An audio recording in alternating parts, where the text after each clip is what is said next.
Welcome to the Monsters Among Us podcast. This is episode 3, Michigan Dogman. We've got some really interesting stuff to look at today. Eyewitness accounts, bits of folklore, all focused on this creature from Michigan, the Dogman. Yeah, it's this image, isn't it? Over 7 feet tall, half dog, half man, haunts the forests, rural roads. It's clearly gotten under people's skin up there. Definitely. Fear, fascination. It's all mixed together. So our plan today is to really dig into these accounts we have, try and trace where this legend might have started, and how it's kind of, evolved. Sounds good. Where do we start at those early stories? Yeah, let's look at the origins. A lot of the material points back to the late 1800s, right? During Michigan's logging boom. Exactly. You had tons of people moving into these really remote forest areas for the timber industry. Perfect setting for strange encounters, I guess. Pretty much. And that leads us to that 1887 story, Wexford County. Right. This one feels like a cornerstone. 2 lumberjacks. These weren't greenhorns. These were guys who knew the woods. Seasoned outdoorsmen, yeah. But what they apparently ran into was, well, way outside their experience. They describe hearing a howl first, didn't they? But not like a wolf or a dog. Huh. More. Human-like. That's the word they used. Unsettling. Then footsteps.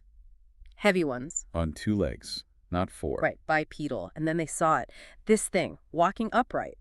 7 feet tall at least, dog or wolf head, man's torso, and these amber eyes. Just imagining that. The terror they must have felt, even tough guys like them.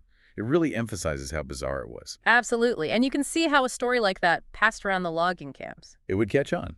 It starts to become the official legend, maybe, because we do see other claims popping up from workers in remote areas around then. Though, I mean, initially you have to assume a lot of people just brush them off. Yeah. Campfire stories, right?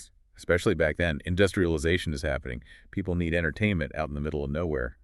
A spooky story fits the bill. But the consistency in some descriptions is interesting. It is. And looking deeper, there's this whole other angle. The idea that maybe the 1800s weren't the actual beginning. Ah, you mean the potential links to Native American traditions. Exactly. Tribes like the Anishinaabe, the Ojibwe, Odawa, Potawatomi, they lived in Michigan for centuries before the loggers. And their oral traditions are full of, well, supernatural figures. We don't see a creature named Dogman exactly, but there's definitely talk of shapeshifters. Tell me more about those. Beings that could change their form. Sometimes they might look human, try to trick you, then reveal a monstrous shape. So less about a literal monster, more like cautionary tales about people you can't trust. Often, yeah, metaphors for deceit. But it raises the question, could these older beliefs have somehow influenced what settlers later reported seeing? Like maybe the settlers' own fears mixed with these existing stories and sort of warped into the Dogman figure we know. It's a plausible idea, a kind of cultural mashup, maybe fueled by fear and misunderstanding of both the wilderness and the existing beliefs, like a distorted echo of older animal spirit ideas. Okay, so fast forward a bit. Logging's maybe slowing down, settlements are growing, and we get more sightings in the 20th century, like that 1937 incident, Paris, Michigan. Robert Fortney. That's a weird one. He said he was attacked by 5 wild dogs. Scary enough. But the kicker was one of them. One of them was walking on 2 legs, upright, and it seemed to be directing the others. That's what really freaked him out. There's that bipedal thing again, a hint of intelligence. Yeah, and then after he fought them off, they just left, including the upright one. Very strange. Oh, wasn't there another one shortly after? A fisherman? Right, just months later. Muskegon River, sees a pack of dogs, fires his gun, they scatter. All except one. Except one, which stands up on its hind legs, faces him, then just calmly walks away into the woods. 2 legs. Wow. 2 accounts. Relatively close together, both mentioning that upright stance. Makes you wonder, doesn't it? Could something have been pushed out of its habitat? More logging, more farms? Maybe forcing more encounters? That could explain why we see clusters of sightings sometimes. Like Allegan County in the late 50s. And then Cross Village, Manistee County in the 60s. Possibly. It suggests something might be driving these periods of increased visibility, if the reports are accurate. And some of these later encounters sound really intense. Yeah. That 1977 one, the woman driving near dusk. Oh, yeah.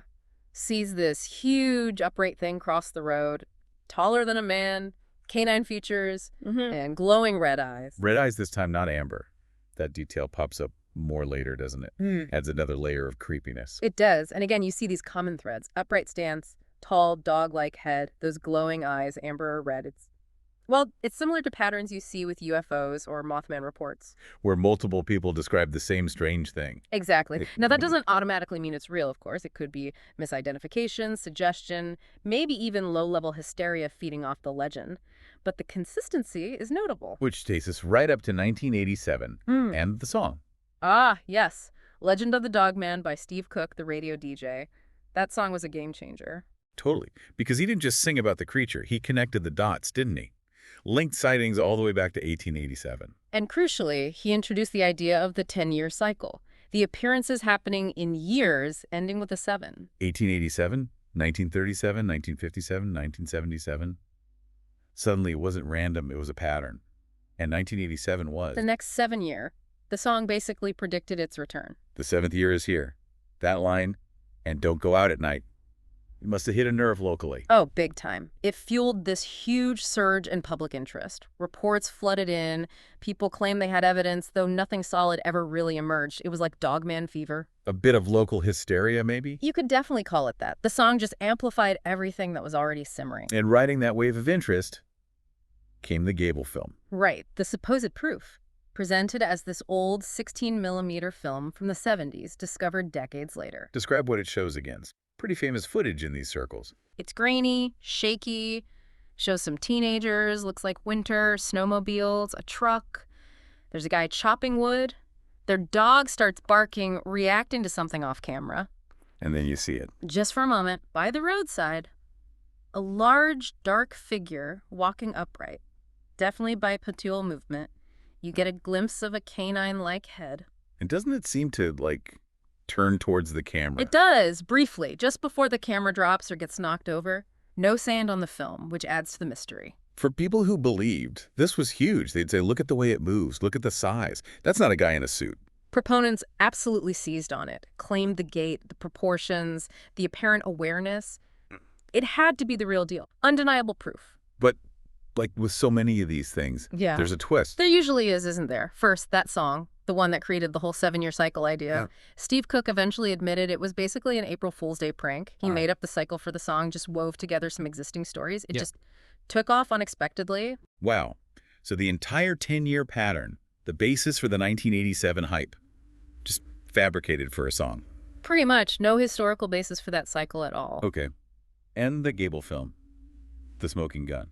Also a hoax, I'm afraid. A Mhm. filmmaker, Mike Osmus, came clean in 2007. You made it. Yep. Said it was an experiment and found footage. The whole thing was staged in the early 2000s, not the 70s. And the creature. Let me guess. Guy in a suit. Exactly. A commercially available costume, actually. A ghillie suit designed to look like a werewolf. So, the song was a prank, the film was a deliberate hoax. That pretty much debunks the main pillars of the modern legend, doesn't it? It certainly debunks the cycle and the supposed visual evidence, yeah. Which leads to the big question then. Why is the Michigan Dogman legend still so alive? Mm. Why do people keep talking about it, reporting sightings, even after these debunkings? That's the fascinating part, isn't it? I think it really shows how much we're drawn to mystery. We want there to be something unknown out there. Like, even if the evidence is shaky or faked, the idea of the Dogman resonates. Exactly. It taps into very old, very primal fears.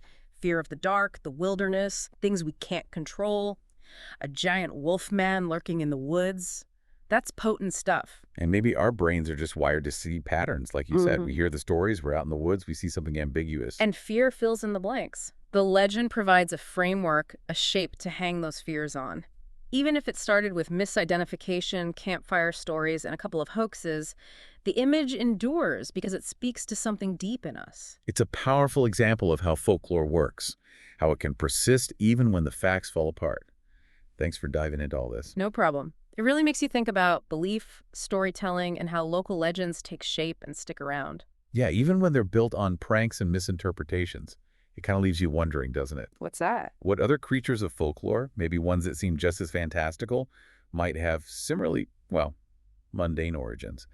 And what does our continued fascination with them really say about our need for a little bit of mystery in the world?